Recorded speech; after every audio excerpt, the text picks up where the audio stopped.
Shalom et à nouveau bienvenue dans Lumière sur mon sentier, ce programme inspiré par le Saint-Esprit dans lequel nous serons affermis dans la parole de Dieu qui va venir illuminer les sentiers de nos vies. C'est une joie de vous retrouver, comme nous vous l'annoncions les semaines précédentes, dans un souci d'une meilleure coordination, d'une meilleure fédération des différents programmes que nous avons dans les assemblées locales dans lesquelles nous sommes et également dans le ministère Charisma Source Abondante. Dorénavant, cette émission sera donc diffusée sur ce canal-là, donc via ces canaux, via la chaîne YouTube et la page Facebook du pasteur Philippe Andy Chembo.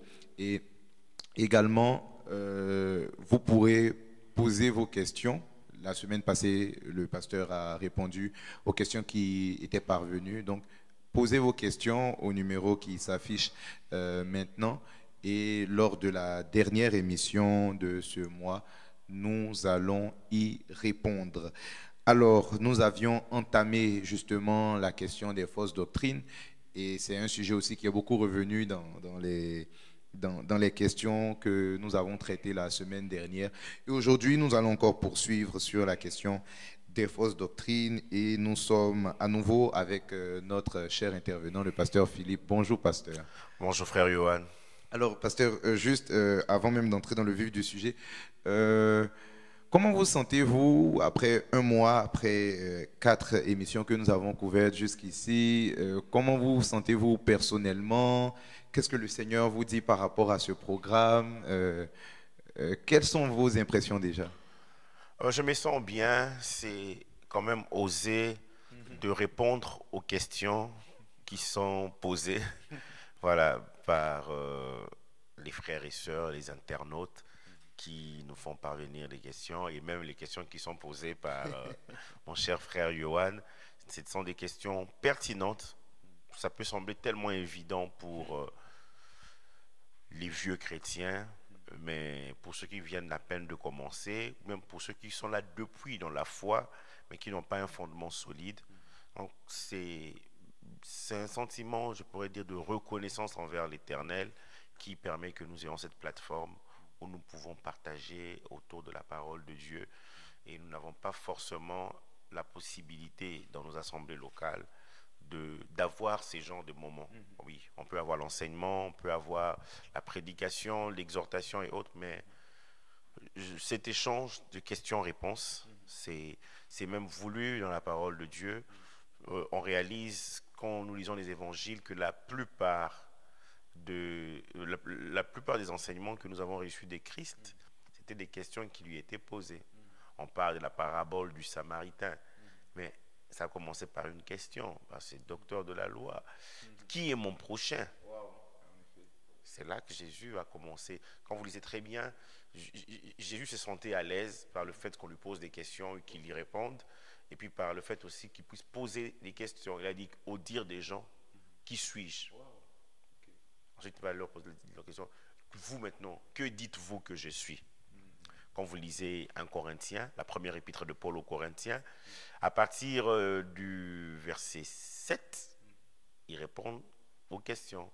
Pour ce qui concerne le mariage, 1 Corinthiens 8, pour ce qui concerne la viande sacrifiée aux idoles, 1 Corinthiens 12, pour ce qui concerne les dons spirituels. Il y avait des questions qui lui avaient été posées. Donc, je bénis le Seigneur pour ce cadre. Amen. Amen. Parce que vous répondez avec une telle aisance. Est-ce que ça vous demande du temps de préparer ces sujets ou bien, bon, comme dirait quelqu'un, ça coule?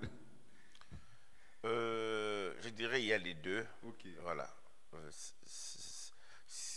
Si ça doit couler, c'est parce qu'il y a une préparation. Ok. Voilà, il y a une préparation dans le Seigneur, et le Seigneur nous demande de nous préparer. Et la meilleure de préparation, c'est d'aimer sa parole. C'est d'aimer sa parole. Et moi, je suis un passionné de la parole de Dieu. Je suis un passionné de la parole de Dieu. J'aime garder cette parole dans mon cœur. Et donc, s'il y a des sujets qui sont là, que je peux préparer, je- j'y vais à fond. J'y vais à fond. Pasteur, est-ce que vous auriez pu, par exemple, faire un tel programme il y a 7, 8, 10 ans auparavant? Non, non. Pourquoi? Euh, un tel programme, je pense que je me sens plus à l'aise lorsque j'ai un auditoire et puis en face de moi, et puis j'enseigne, je prêche, mais avec le temps, avec les responsabilités ministérielles, ce genre de programme aussi, ça change et les personnes, avec le temps, je pense que depuis 2020, avec le changement qu'il y a eu dans le monde, nous nous sommes aussi adaptés en comprenant qu'on peut s'adapter sans perdre des principes. Voilà, les méthodes peuvent changer, mais les principes bibliques restent le même. Voilà, ils restent les mêmes. Donc, c'est... Amen. Merci beaucoup, pasteur. Je crois que justement, ces quelques réponses à nous permettent de voir que cette émission est vraiment importante et le cadre même, le contexte que nous utilisons, la formule que nous utilisons n'est pas moindre parce qu'elle permet justement de pouvoir nous étendre sur la parole de Dieu et de nous adapter également aux circonstances que nous avons. Donc, comme je disais justement, nous poursuivons concernant les fausses doctrines. On avait parlé la dernière fois, le pasteur avait fait la spécification de ce que c'est qu'une doctrine, ce que sont les sujets secondaires, qu'est-ce qu'une fausse doctrine. Et d'emblée, pasteur, si différents groupes d'assemblées ont une interprétation différente de la Bible sur des sujets secondaires, est-ce que ça veut dire forcément qu'il s'agit qu'il y a une fausse doctrine quelque part ou pas? Non, pas forcément. Ok, donc deux assemblées peuvent avoir deux opinions différentes sur un sujet secondaire sans que ça soit... Sur un sujet secondaire, la façon de vivre le culte, par exemple, la façon de vivre le culte, on a une certaine façon que nous adoptons sans même nous rendre compte.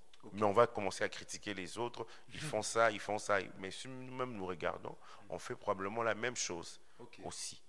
Mais voilà, le Saint-Esprit, il nous dit que Jésus avait coutume de se lever et d'aller le matin prier. Donc il avait une sorte de coutume d'aller prier. Donc il avait, voilà, il avait sa façon de faire. Donc mais il y a des choses, bon, je préfère ne pas trop anticiper. Peut-être que tu as cette question-là à me poser.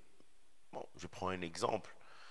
Ça peut être un sujet secondaire, pas forcément dans la Bible, mais c'est comme si c'était dans la Bible.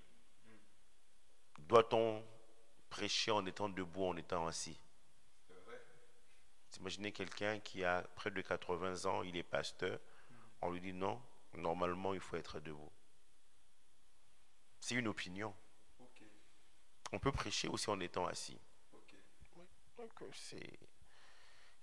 et les gens facilement ils se choquent. Oh non, ça m'a choqué. Donc ça veut dire qu'à partir du moment où c'est une question secondaire, même si une autre église que la mienne fait différemment, ça ne doit pas me choquer ou bien devenir un sujet de... Non, ça ne doit pas me choquer. Mais même si c'est une opinion, on reste toujours dans le cadre de la parole de Dieu. Dans le cadre de la parole de Dieu. Donc ça veut dire que même si c'est un sujet secondaire et qu'on s'aventure en dehors du cadre de la parole de Dieu, on risque de verser... Oui, on risque de verser dans les fausses doctrines. Ok. Est-ce que une opinion exprimée se réfère forcément à une fausse doctrine? C'est-à-dire que moi, je donne mon opinion. Je prends par exemple, je me rappelle, une fois vous avez prêché justement, vous parliez de Genèse 6 où la Bible parle des fils de Dieu ont, qui ont été pris qui ont été séduits par les filles des hommes. Et bon, il y a plusieurs avis sur cette histoire-là. Si je donne par exemple mon opinion sur la question des fils de Dieu, est-ce que ce sont les fils d'Abel, les fils de Seth, pardon, ou plutôt ce sont des anges? Si je donne moi mon opinion dessus, est-ce que ça devient automatiquement une fausse doctrine? Non, voilà pourquoi il faut dire, moi je pense que, sur des sujets qui sont, voilà, on émet notre avis, mais on accepte que l'autre pense différemment. C'est un très bel exemple. Les fils de Dieu, est-ce que c'était les descendants de Seth? Les fils de l'homme, est-ce que c'était les descendants de Caïn? Ou les fils de Dieu, est-ce que c'était les anges? Parce que dans Job, on appelle les anges les fils de Dieu. Voilà. Les deux parties se réfèrent à la parole de Dieu. Donc, on ne doit pas s'attarder là-dessus. Ça ne concerne pas directement notre salut. L'apôtre Paul le dit si bien dans 2 Pierre 3 qu'il y a dans la Bible des questions difficiles. Ça, il faut l'admettre. Il y a des questions difficiles, mais les gens peuvent chercher à tordre leur sens, le sens de ces questions-là. Donc, je peux donner une opinion personnelle sans forcément insister là-dessus pour que ça devienne un sujet sur lequel tout le monde doit débattre forcément.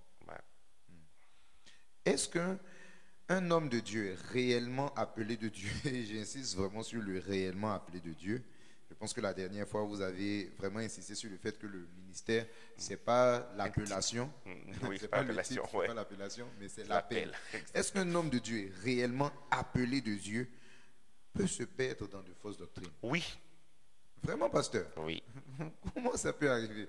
Il peut se perdre dans les fausses doctrines. Mais il a été appelé de Dieu. Donc, normalement, son ministère doit être, comme on dit, bon, pas parfait, mais irréprochable. Oui, mais il y a des exemples dans la parole de Dieu. Ah! Oui, il y a des exemples dans la parole de Dieu. Essayons de trouver ces exemples. Comme dans cette émission, nous parlons avec la Bible à l'appui. Tout à fait. 2 Timothée 2, 16 à 18. L'apôtre Paul dit à Timothée, l'apôtre, évite les discours vains et profanes, car ceux qui le tiennent avanceront toujours plus dans l'impiété, et leur parole rongera comme la gangrène. De ce nombre sont Hyménée et Philette, qui se sont détournés de la vérité. Ils se sont détournés, ils ont dévié, ils se sont détournés de la vérité, disant que la résurrection est déjà arrivée, et qui renverse la foi de quelques-uns. Nous devons faire très attention.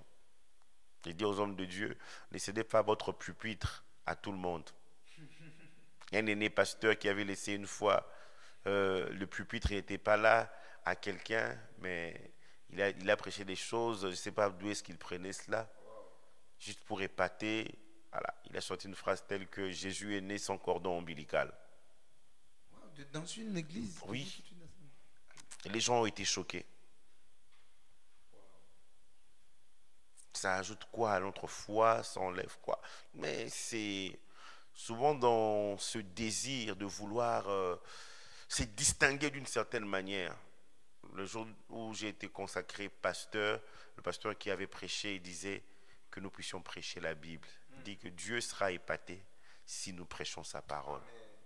Beaucoup s'égarent quand ils veulent autre chose. Ils veulent certaines expériences, lesquelles nous ne savons pas. Donc ça veut dire qu'on peut être réellement appelé de Dieu, bien commencer, oui, et puis facilement, selon une circonstance, se détourner de la vérité. Oui. Mais qu'est-ce que donc si toute personne est à l'abri, je vais même emprunter ce passage-là, si les fondements même sont ébranlés, que deviendra le juste? Qu'est-ce nous devons faire, nous tous? Nous devons faire, la L'apôtre Paul disait en Timothée, dans 2 Timothée 3, 14, toi, demeure dans les choses que tu as apprises et reconnues certaines, sachant de qui tu les as apprises. Donc c'est très important de demeurer dans les choses que nous avons apprises. Personne n'est à l'abri. Dans 2 Jean, l'apôtre Jean écrit à Kyria, l'élu de Dieu, ainsi qu'à ses enfants. Il leur dit, 2 Jean 1, 7 à 9, car plusieurs séducteurs sont entrés dans le monde, qui ne confessent point que Jésus-Christ est venu en chair. Celui qui est tel, c'est le séducteur et l'antéchrist. Prenez garde à vous-même.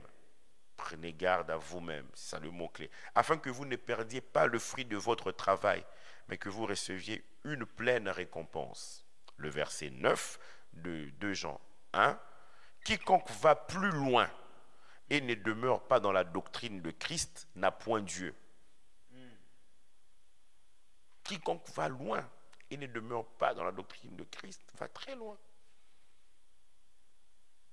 Il y a quelqu'un qui a lu, qui a dit qu'il connaissait la date du retour de Jésus-Christ. Oh.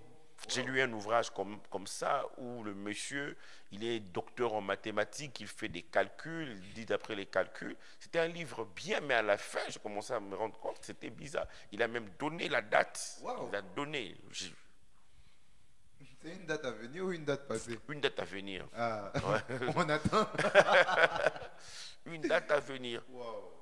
Or, Jésus a dit, nous ne connaissons ni l'heure, ni le jour. On ignore. On ajoute les signes. Souvent, on veut aller plus loin. Donc, nous devons rester dans ce que nous avons appris. Et la Bible nous dit, quand vous lisez bien 2 Jean au chapitre 1er, il dit, Kyria l'élu et ses enfants que j'aime dans la vérité. Ils marchent dans la vérité. Mais malgré le fait qu'il marche dans la vérité, il dit prenez garde. Wow. Wow. Quand la parole de Dieu est annoncée, ce n'est pas pour les autres, c'est pour nous-mêmes d'abord. Okay.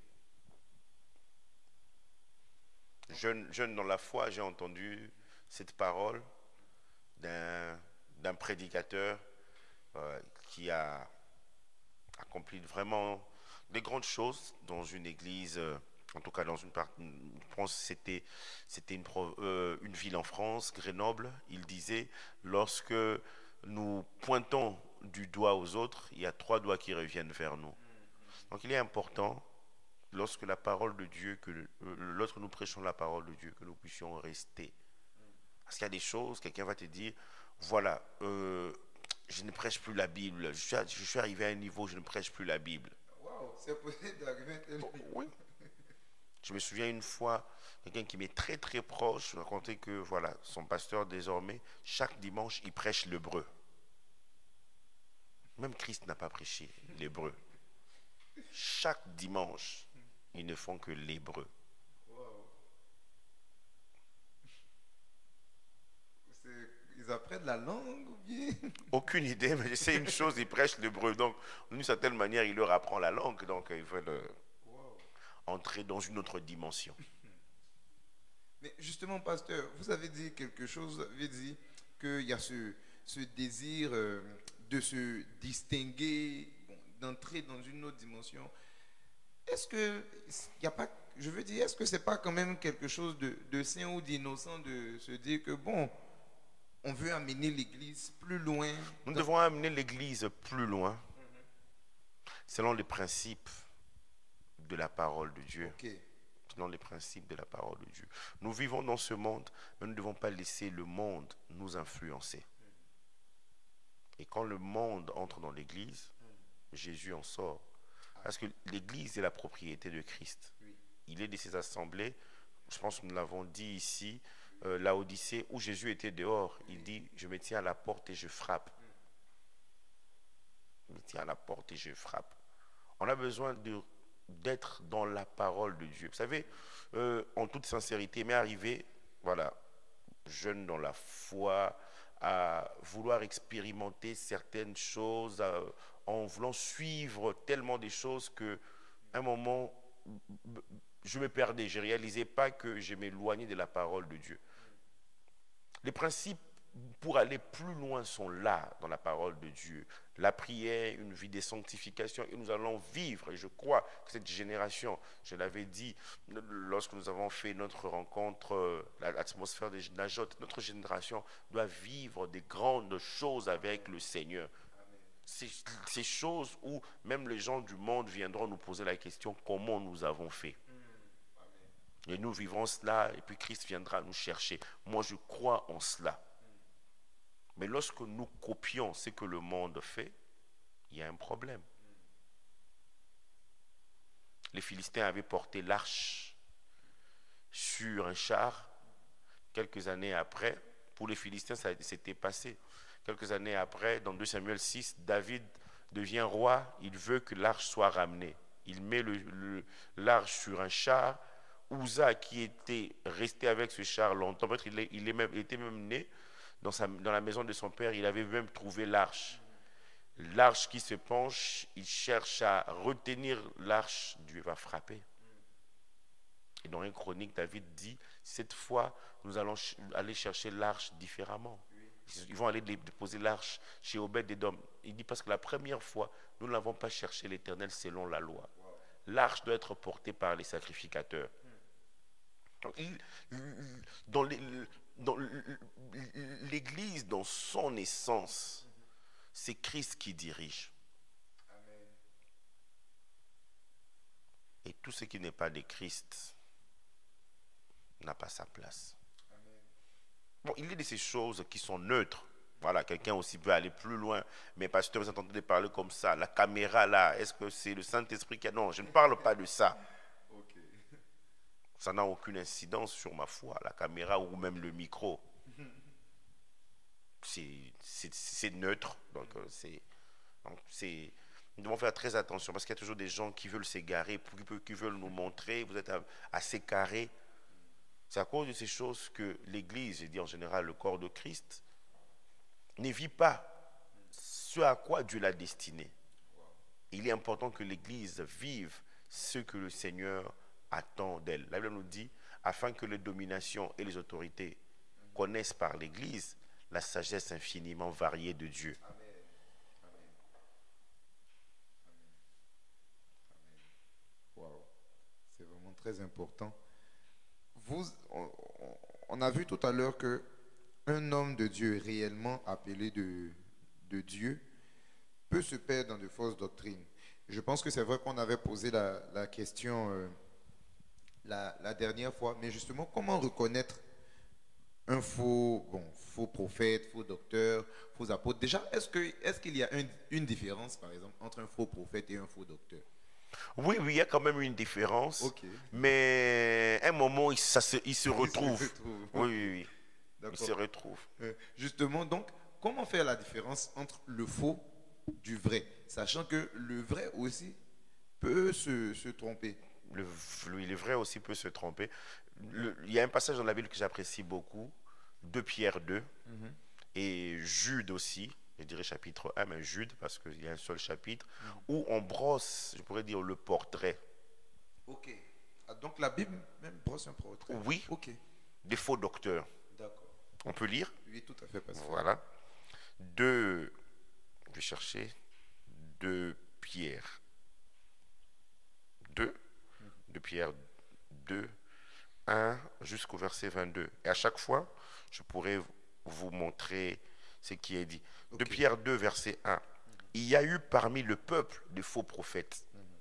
Et il y en aura de même parmi vous de faux docteurs ou de faux enseignants qui introduiront des sectes pernicieuses et qui, régnant le maître qui les a rachetés,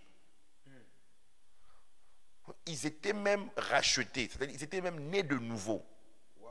C'est ce que la Bible nous dit. Attireront sur eux une ruine soudaine. Ils vont enseigner des hérésies. Une opinion volontaire que l'on substitue à la puissance de la vérité. Et là, il parle au verset 2, leurs caractéristiques. Plusieurs les suivront dans leur dissolution. Et la voix de la vérité sera calomniée à cause d'eux. Aujourd'hui, on calomnie l'Église à cause d'eux. La Bible est semeur, nous dit beaucoup de gens les suivront dans leur immoralité. Et à cause de la voie de la vérité, sera discrédité. Ils vivent déjà dans l'immoralité, la dissolution.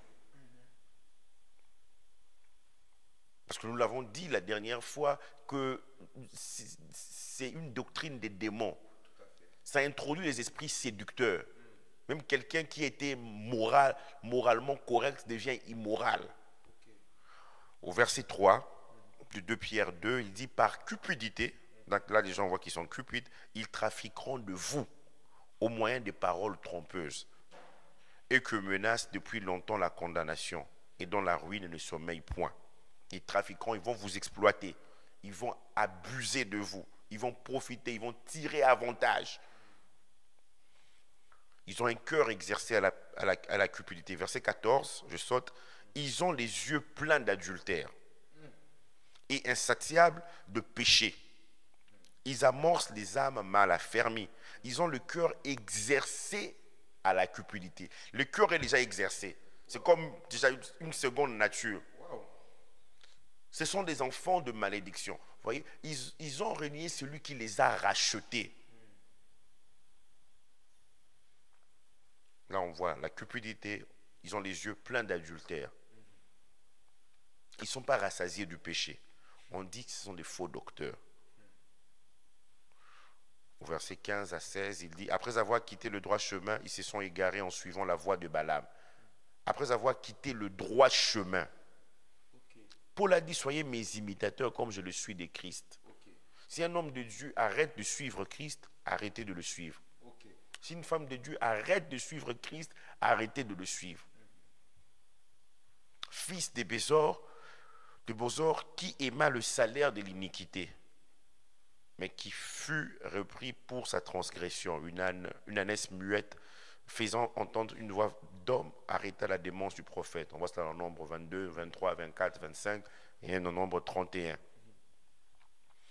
Et nous voyons la suite, la suite même de cet homme. On parle qu'il était cupide. Et dans Michée 2, par exemple, il s'agit des faux prophètes, parce qu'on parle de faux prophètes, faux docteurs. Voilà. On nous dit au verset 11, Michée 2, 11, si un homme court après le vent et débite des mensonges, je vais te prophétiser sur le vin, sur des boissons fortes. Vous voyez déjà. Ce sera pour ce peuple un prophète. C'est ironiquement qu'il le dit. Michée 3, verset 5. Ainsi parle l'Éternel sur les prophètes qui égarent mon peuple. Ce n'était pas les prophètes des Baal, c'était les prophètes d'Israël. Qui égarent mon peuple, qui annoncent la paix s'ils leur donnent quelque chose à mordre. Donc, en d'autres termes, ils mangent. Oui. Ils sont corrompus en fait. Et qui publient la guerre si on ne leur met rien dans la bouche. Il y a vraiment des gens qui font ça. Oui, même aujourd'hui là, oui. Eux, ils ne savent même pas que c'est écrit. Or, c'est écrit. Or, 2 Pierre 2 nous dit ceci. Il y a des faux prophètes, il y a des faux docteurs. Donc, quand nous voyons les caractéristiques des faux prophètes, même dans l'Ancien Testament, ajoutons cela aux caractéristiques, au portrait même de 2 Pierre 2.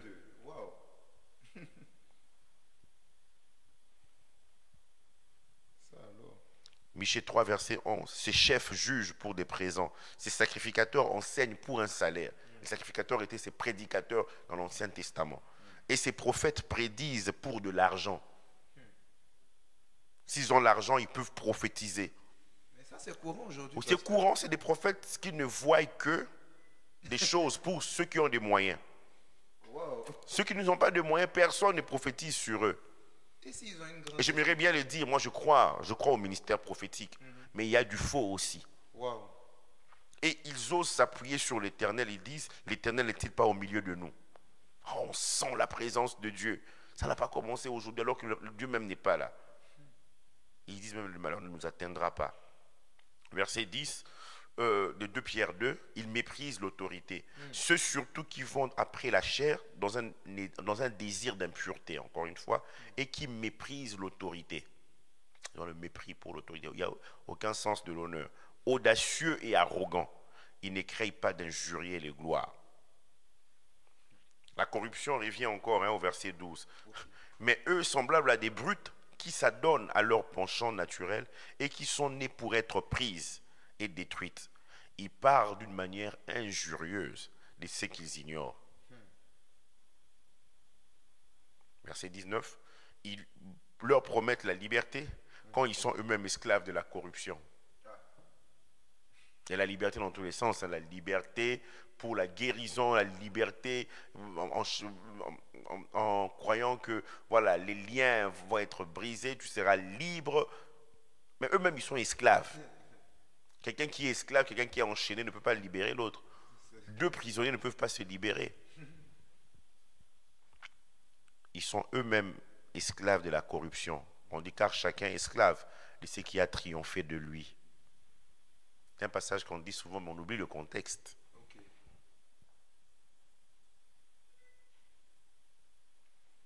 Et 2 Pierre 2, 17 nous dit, ces gens-là sont des fontaines sans eau.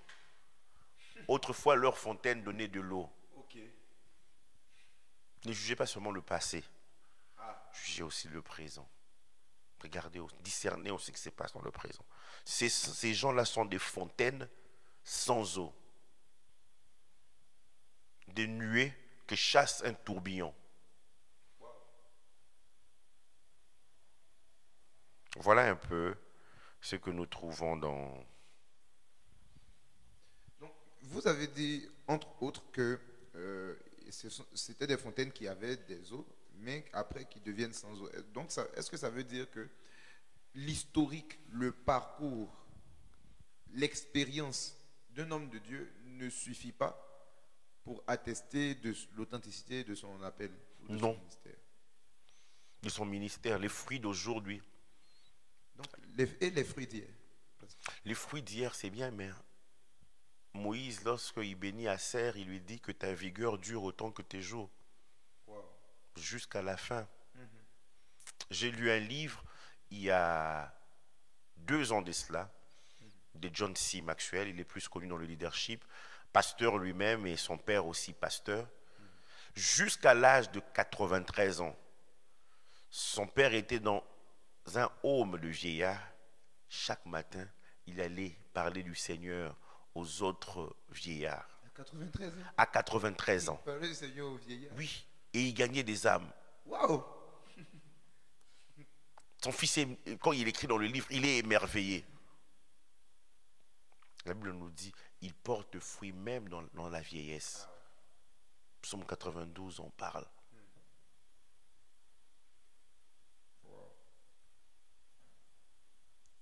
Wow.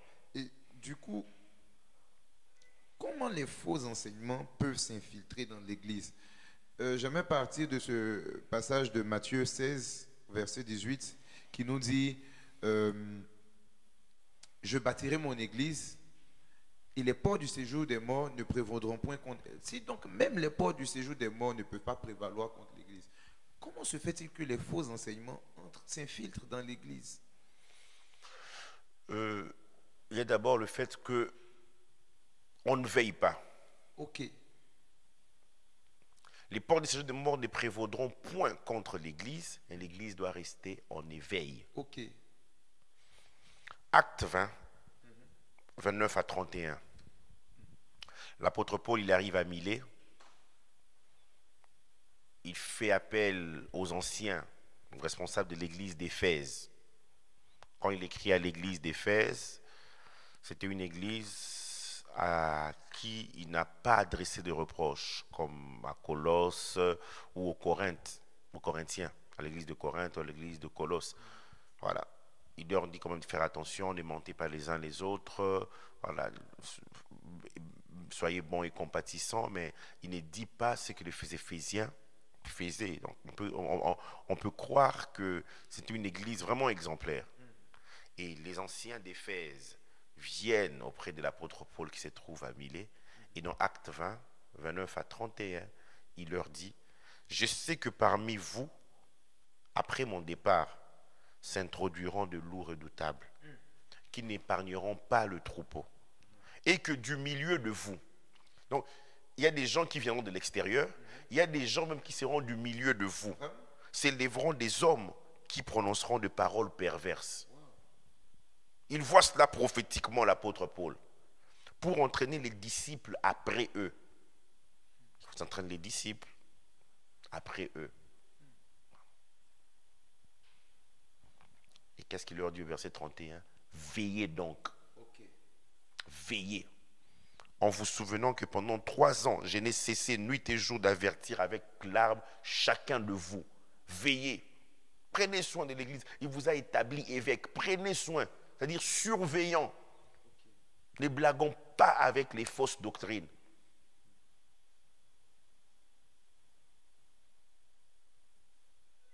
Et souvent, on est tellement sûr. Vous savez, c'est même un état sérieux. Un état sérieux. Même lorsque il y a un petit mouvement, des marches et autres, on déploie, voilà, la police anti-émeute, voilà, pour surveiller. Ouais. Juste pour surveiller. Oui, parce que les choses peuvent dégénérer à tout moment. Dans mon pays, on célèbre chaque 4 janvier la fête des martyrs de l'indépendance. Mais dans l'histoire, quand j'ai étudié cela en terminale, on nous dit que ce 4 janvier 1959, je pense, ils sortaient d'un match de football. C'était un match de football et puis ça a dégénéré, ça devient une histoire politique. Souvent, il y a des choses que nous négligeons. On s'est dit, non, est-ce que celui-là vraiment, auquel impact il pourrait y avoir, il pourrait avoir. Et quand quelqu'un déjà est suivi par une personne, c'est déjà un leader. Faire très attention. Et l'Église, c'est l'Ecclésia de Christ lui-même. C'est un gouvernement. L'Église doit faire attention. L'Église doit veiller. Ne pas cautionner certaines choses. L'apôtre Paul disait à Timothée, jusqu'à ce que je vienne, sache comment il faut se tenir dans l'Église, la maison du Dieu vivant. 1 Timothée 3, 14 à 15. Cette Église est la colonne et l'appui de la vérité. Donc, vous dites, pasteur, qu'il faut veiller pour ne pas que les faux enseignements s'infiltrent dans l'Église. Donc, ça veut dire qu'en tant que pasteur, bon, je prends votre exemple, quand il y a des déviations au niveau de la parole, vous prenez à chaque fois le soin de rectifier. Vous ne laissez jamais passer. Oui, je prends le soin de rectifier. Est-ce qu'on ne peut pas, bon, je ne sais pas, laisser passer juste en se disant que, bon, peut-être que les gens vont oublier après? Non, je prends le soin de rectifier. J'ai beaucoup apprécié il y a quelques années. J'ai suivi un pasteur. Il était passé dans une assemblée. Et le pasteur était son ami. Ils sont amis. Il a prêché sur un sujet, sur le mariage. Le pasteur de l'église est revenu rectifier ce que son ami avait dit. Son ami? Oui, son ami. Il dit non. Il a expliqué, il a montré aussi bibliquement. Waouh! Oui. Il faut arriver à ce niveau-là. Lui, il l'a fait en public. Donc, la correction doit aussi être en public. Il dit oui, c'est bien, tout ça. Voilà, c'est ce que moi je pense par rapport à la parole de Dieu. Et c'est important. Parce que là, c'était, je pourrais dire, on pourrait dire c'est un sujet mineur, entre guillemets. Et quand c'est un autre sujet, il faut le dire parce que on ne doit pas laisser les gens eux-mêmes découvrir. En étudiant la parole de Dieu, en étudiant comment prêcher, on m'a appris, il faut que les gens en partant sachent ce qu'ils doivent faire après avoir écouté un message. Ce n'est pas juste prêcher et puis voilà. Chacun prendra la décision. Non, il faut que chacun prenne la décision sur place. En tout cas, c'est ce que moi, on m'a appris. Et je crois que c'est biblique. Waouh, c'est vraiment très important. Et du coup, est-ce que c'est mal donc de vouloir partager ces révélations avec les autres? Parce qu'on a parlé tantôt du fait que les fausses doctrines viennent d'une mauvaise interprétation ou bien de l'exaltation des sujets secondaires. Si le Seigneur m'a fait une révélation personnelle pendant que je méditais, est-ce que c'est mauvais de partager ça, par exemple, avec mon frère qui est en train de filmer là? ou bien, bon, j'étais dans un temps d'adoration avec le Seigneur et puis, bon, j'ai vu des choses qui ne sont pas communes. Est-ce que c'est mauvais de faire part de mon expérience? Il y a des choses qui ne sont pas communes que Dieu te montre à toi. Ok. Tu n'es pas obligé de le partager.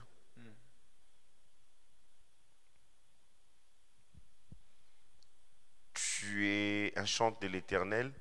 Il y a des chants aussi que Dieu te révèle, c'est juste pour toi. C'est un moment de communion personnelle avec le Seigneur.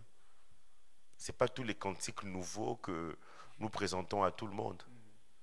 Dieu il met dans notre bouche un cantique nouveau. C'est-à-dire qu'il peut arriver dans une situation où tu n'as jamais composé ce cantique-là, ça vient. C'était juste pour toi. Ok. C'était pour vous, vos moments d'intimité à vous deux. Et ces choses, c'est très important parce que souvent, on veut partager certaines expériences, mais c'est juste pour toi. Ok. Beaucoup d'hommes de Dieu ont dévié comme ça. Mais la révélation de la parole, on nous dit, elle est claire. Ok. Elle rend sage l'ignorant.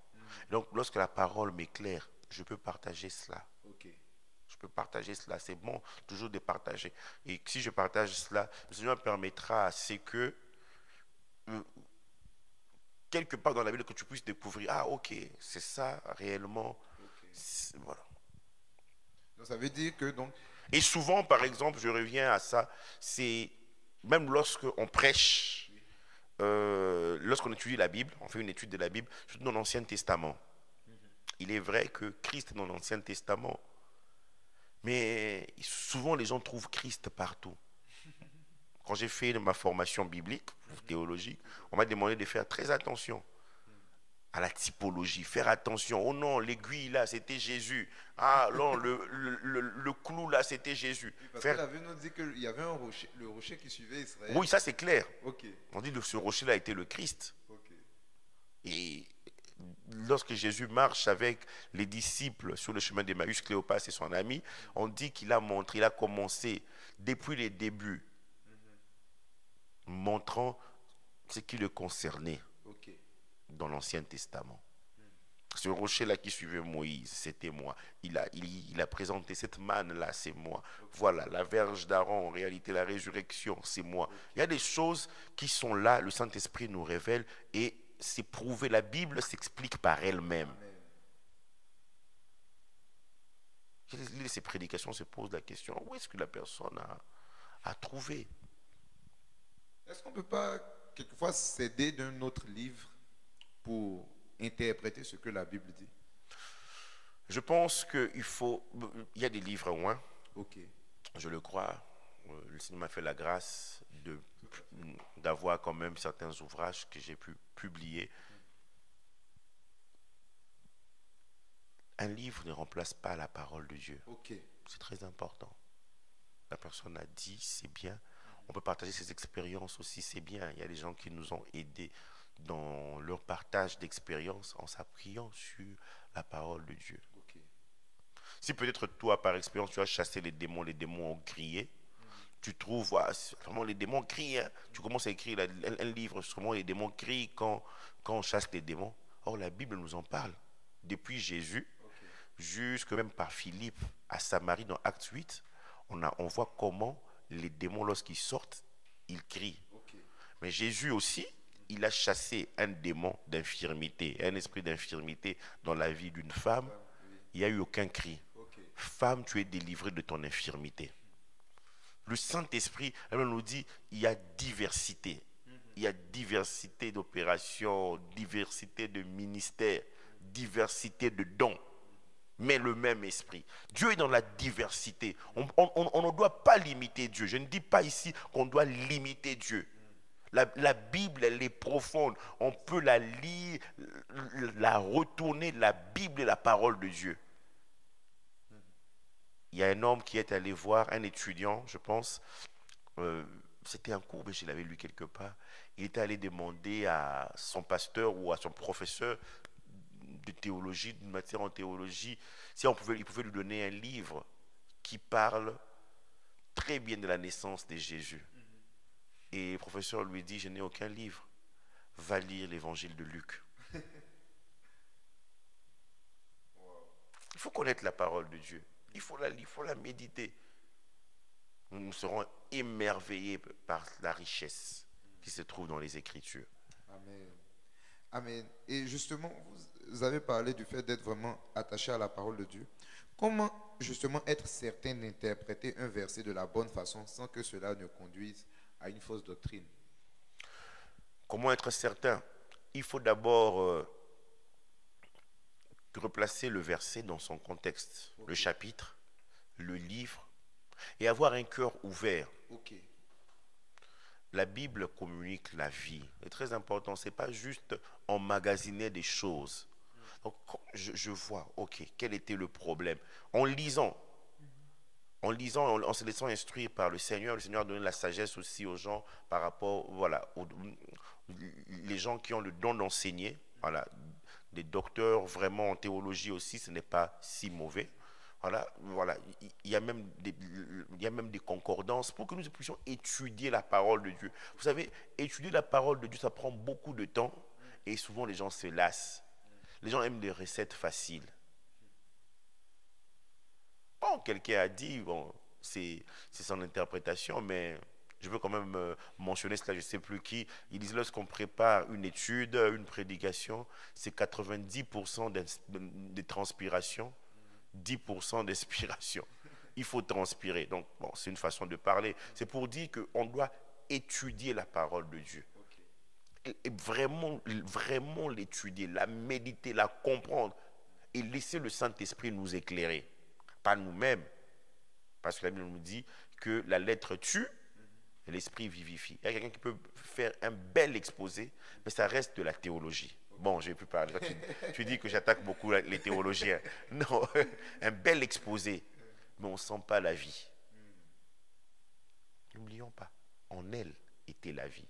Jean 1,4. Dans la parole, il y a la vie. Justement, vous parlez justement de faire des études bibliques. Dans ce 21e siècle, est-ce que c'est faisable? Je veux dire, bon, pour le chrétien qui se lève le matin à 6 heures, qui doit aller travailler à 8 heures, qui finit à 18 heures, qui va peut-être passer 30 minutes, 1 heure dans les embouteillages, qui doit cuisiner pour manger le soir. Est-ce que c'est possible de... Parce que vous avez dit que ça prend du temps. Est-ce que c'est vraiment possible aujourd'hui de s'asseoir pour faire des études bibliques? Oui, je crois que c'est possible.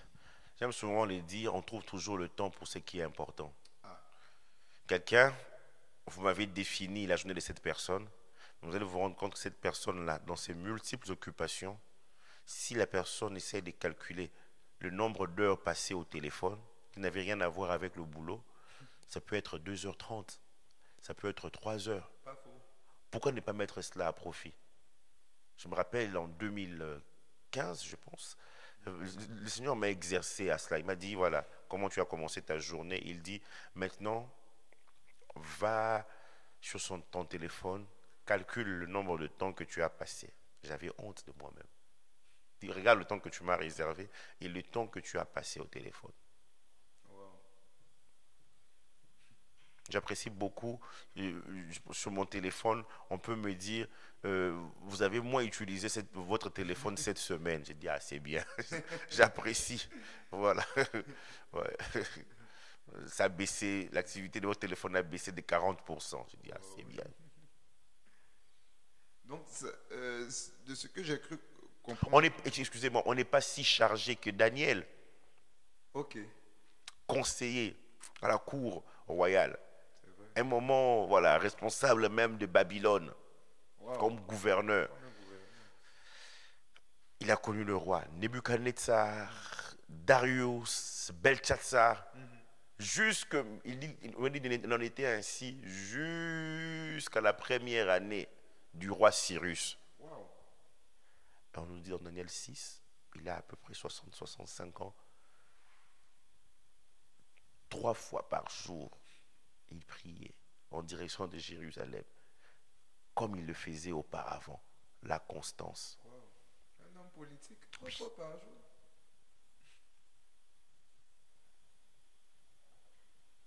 Il comprenait que c'est auprès de l'Éternel qu'il y a la source de la vie. Il devait rester connecté à la vie. Nous devons mieux nous organiser afin de passer du temps avec le Seigneur. Ok. Donc ça veut dire que donc, passer du temps avec le Seigneur, ça vient pas forcément du tic au tac. Non. J'aime souvent le dire, bon, là je parle par exemple, c'est valable pour la prière, Oui. c'est valable pour la lecture, la méditation, l'étude de la parole de Dieu, d'un chapitre, d'un livre, d'une épître. Ça commence d'abord par la discipline. Ok. Commence d'abord par la discipline, tu te dis, je prierai 30 minutes par jour. Il faut toujours commencer par une discipline. Ok. Je ne peux pas juste me laisser inspirer. Non, non, non, non, me laisser inspirer et puis voilà, tu vas te laisser inspirer aujourd'hui et demain tu vas abandonner. Jésus, qui est fils de Dieu, on lui pose la question, comment devons-nous prier? Il pouvait juste nous laisser comme ça. Le Saint-Esprit viendra et puis, non, il dit, voici donc comment vous devez prier. Wow. Il dit, voici le canevas, voici le modèle. Et les disciples, les apôtres, même après la Pentecôte, ils étaient disciplinés. On dit Pierre et Jean dans Actes 3, ils montaient au temple à l'heure de la prière. Il y avait une heure fixée. Ok. Une heure fixe pour la prière. Donc ils avaient cette coutume-là. Chaque jour, ils partaient à cette heure. Oui. Waouh.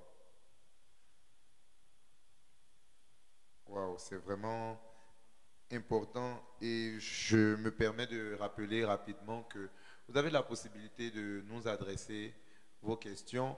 Le numéro de téléphone s'affiche sur vos écrans et vous pouvez faire parvenir vos questions. Comme vous le voyez très bien sur cette affiche, c'est la parole de Dieu qui a toutes les réponses. Nous n'avons pas toutes les réponses. La parole de Dieu a toutes les réponses. Et par la grâce de Dieu, nous allons prendre les réponses qui sont dans la parole de Dieu pour vous les communiquer. Et bien entendu, je rappelle également que alors que vous suivez cette émission, selon que vous pouvez, ayez votre Bible à proximité, à côté, ayez même un carnet de notes pour vérifier vraiment tout ce qui est dit. Comme les chrétiens de Béret, on en avait parlé justement il y a quelques semaines, qui vérifiaient l'exactitude de tout ce qui leur était enseigné. Pasteur, 2 Timothée 3, verset 6, je lis, « Il en est parmi eux qui s'introduisent, alors on parle ici encore des faux prophètes, il en est parmi eux qui s'introduisent dans les maisons et qui captivent des femmes d'un esprit faible et borné, chargées de péché, agitées par des passions de toute espèce. » À la vue de ce passage, pourrions-nous dire que ce sont les femmes qui sont le plus souvent sujettes à l'acceptation des fausses doctrines? Oui, Ok. on peut le dire, mais j'aimerais quand même montrer qu'il n'y a pas que des femmes. Ah, Voilà. On va revenir sur ce passage, d'accord. mais la Bible nous parle de personnes mal affermies. Ok. Mal affermies. On va essayer de trouver ce passage. Chrétien mal affermi. Attendez. Donc c'est souvent les femmes, mais Oui, tout le monde est concerné. tout le monde est concerné. Tout le monde est concerné. Tout le monde est concerné. Tout le monde est concerné. Voilà. Donc au verset 18, mais je vais revenir là-dessus. 2 Pierre 2, 18, avec des discours enflés de vanité, ils amorcent par les convoitises de la chair, par les dissolutions, ceux qui viennent à peine d'échapper aux hommes qui vivent dans l'égarement. Aux hommes qui ils viennent d'échapper. Donc les nouveaux convertis, par exemple, les personnes mal affermies. Voilà, bon.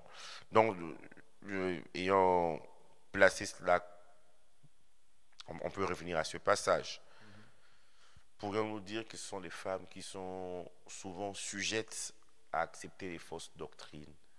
Oui, mais ce passage ne parle pas de toutes les femmes.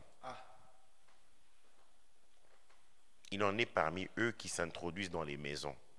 Déjà, mes soeurs, n'introduisez pas tout le monde dans vos maisons. Faites très attention. Qui captive les femmes? Quelle est la caractéristique de ces femmes captivées? D'un esprit faible. Il faut d'abord reconnaître, ma soeur, que tu as un esprit faible. D'un esprit faible. La faiblesse vient du fait qu'elles ne sont pas enracinées dans la parole de Dieu. Leur Dieu m'a dit, ou leur Dieu, ou la Bible dit, la Bible dit. Elles ont entendu cela de quelqu'un d'autre. Elles n'ont C'est même pas pas elles-mêmes pris qui la ont peine. découvert. Elles n'ont pas C'est découvert. D'un esprit faible. Un rien les émerveille. Un rien les captive. Elles n'analysent pas assez. Limitées dans leur capacité de réflexion. Un esprit faible. Facilement, ils acceptent la fausseté. On nous dit un esprit faible et borné. Leur esprit est comme en prison. L'esprit faible, et puis elles sont bornées parce que les faux docteurs, les faux prophètes, les faux apôtres, les faux pasteurs les emprisonnent dans leurs faux enseignements, dans leurs fausses doctrines. D'un esprit faible, borné, et c'est dans quel passage encore vous avez dit 2 Timothée 3:6. 3:6. Chargé de Chargées de péché. Elles ont déjà des problèmes qu'elles n'ont pas réglés par rapport au péché. Chargées de péché. Elles sont chargées de péché. Elles sont agitées par des passions. Agitées. Quand le Seigneur vient, il nous impose d'abord la paix. Mais elles manquent la paix. Elles sont agitées. Tourmentées par des mauvais désirs, par des mauvais esprits. Agitées par des passions mauvaises. Quel est l'état de ton cœur aujourd'hui, toi qui me suis?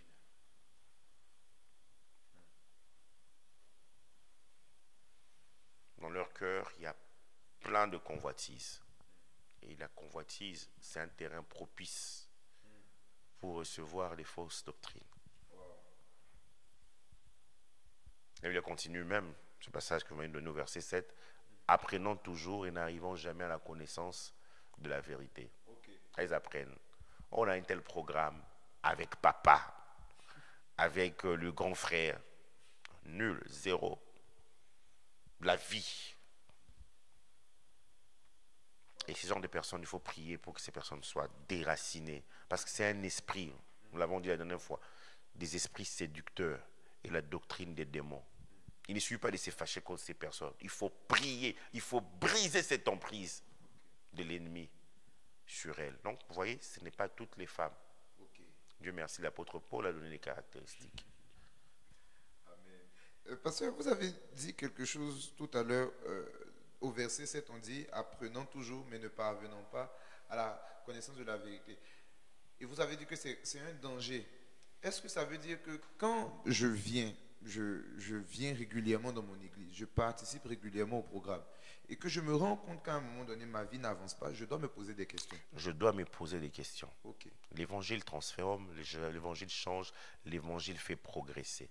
Est-ce que c'est pas juste, je vais dire ça, une question de temps? Peut-être que je ne progresse pas au même rythme que les autres.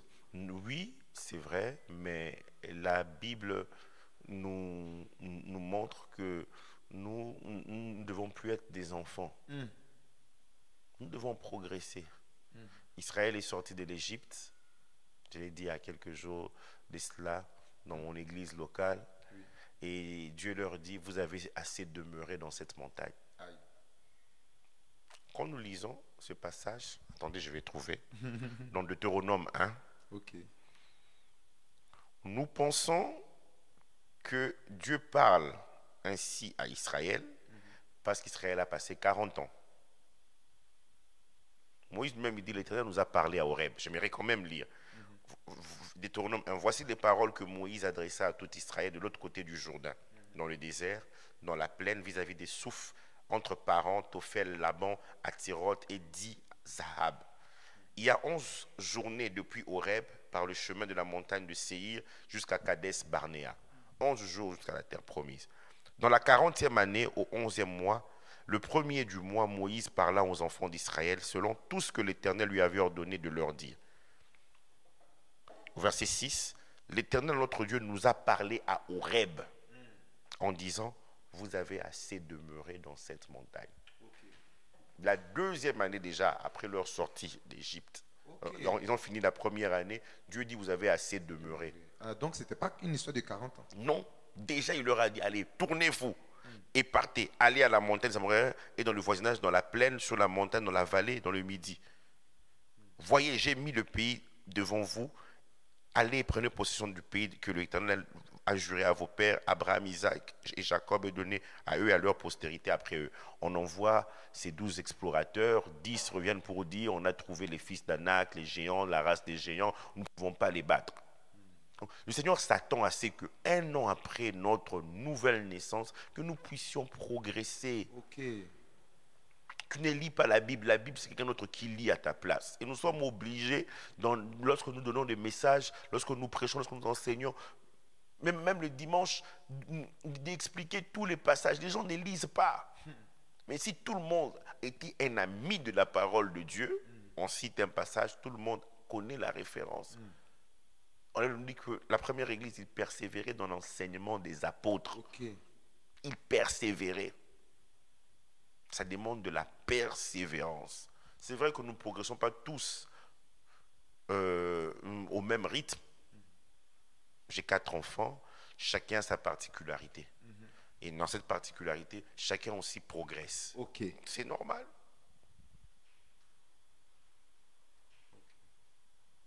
Donc, quel que soit le rythme de progression particulier que je peux avoir, il faut que je progresse. Et si je ne progresse pas, je dois me poser des questions. Oui. Et tout à l'heure, vous avez parlé de comprendre, voilà, la parole de Dieu. Oui. C'est important d'avoir la compréhension, que le Saint-Esprit nous aide à comprendre la parole de Dieu. Okay. Jésus-Christ, dans Matthieu 13, il dit, lorsque un enfant du royaume reçoit la parole de Dieu et ne la comprend pas, le malin vient voler cette parole-là. Quand il parle de la parole du Seigneur, il est important de demander, Seigneur, ouvre-moi les yeux spirituels, que je puisse comprendre, mon entendement spirituel, que je puisse comprendre la parole de Dieu. Sinon, vous êtes devenus comme ces femmes bornées, d'un esprit faible et borné, chargées de péché, agitées par des passions.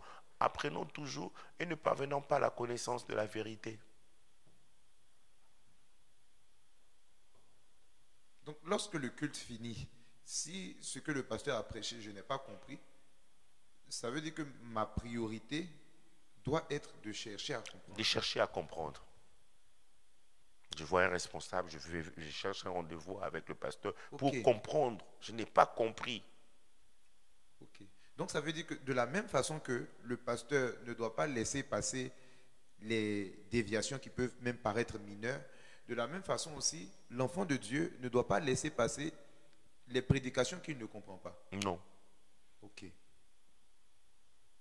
Il ne doit pas laisser, il doit rechercher dans la parole de Dieu la compréhension. Wow. C'est vraiment très édifiant. Et nous arrivons au terme de l'émission de ce jour.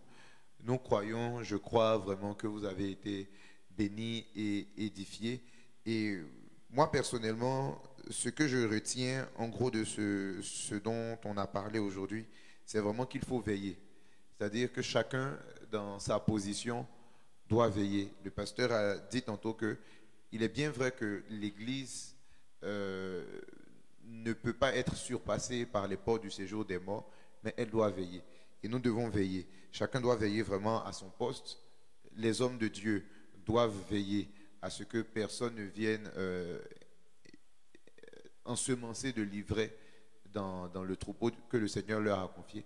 Et nous également, les brebis, nous devons veiller en méditant la parole de Dieu et en cherchant vraiment à la comprendre. Pasteur, est-ce que vous avez un dernier mot que vous voulez nous partager avant que nous nous disions au revoir? Je pense que tout a été dit. Je nous encourage à nous enraciner dans la parole de Dieu. Il y a des fausses doctrines qui iront encore plus loin, qui vont progresser. Christ a dit il y aura des faux prophètes, il y aura des faux Christ. Comme quelqu'un a dit, c'est plus facile de connaître un faux Christ. Mais les faux prophètes, c'est compliqué quand même. Mais on a besoin du Saint-Esprit. L'apôtre Paul a dit dans 2 Corinthiens 11, il dit, ces hommes sont des faux apôtres. Ces hommes-là sont des faux apôtres. Voilà. Déguisés. C'est des apôtres, faux apôtres. Ce n'est pas étonnant, même que c'est pas parce que Satan lui-même se déguise en ange de lumière. Et voilà pourquoi ces ministres se déguisent aussi ainsi. Voilà, en ministre de justice. Donc, il faudrait vraiment veiller, aimer la parole, s'attacher à une église locale. Faire très attention à tout ce qui vient nous émerveiller d'une certaine façon. Laissons le Saint-Esprit nous émerveiller. C'est très important pour chacun d'entre nous. Il est bon que vous soyez dans une assemblée qui vous encourage à découvrir la parole de Dieu. Le problème, aujourd'hui, on a rendu les gens malheureusement dépendants. Dépendants. C'est comme si ils ne sont pas dépendants, nous allons perdre un certain contrôle. Nous ne sommes pas là pour contrôler, on surveille, mais on ne contrôle pas la vie. C'est le Saint-Esprit qui doit contrôler, qui doit diriger la vie des gens. Donc je nous encourage. Si vous n'êtes pas encore mis dans cet exercice de lire la parole de Dieu en un an, faites-le. Commencez maintenant. Il y a des gens qui lisent la parole de Dieu d'un bout à l'autre 3 fois par an. Ils finissent la Bible 3 fois. Et cherchez à dévorer, à connaître la parole de Dieu. Si vous êtes laissé séduire par un faux docteur, par un faux enseignant, je prie réellement que le Seigneur vous libère, que cette emprise soit brisée au nom de Jésus. Au nom de Jésus. Amen. Que le Seigneur vous bénisse et nous demeurons dans la parole de Dieu pour être affermis par la grâce de Dieu. Shalom.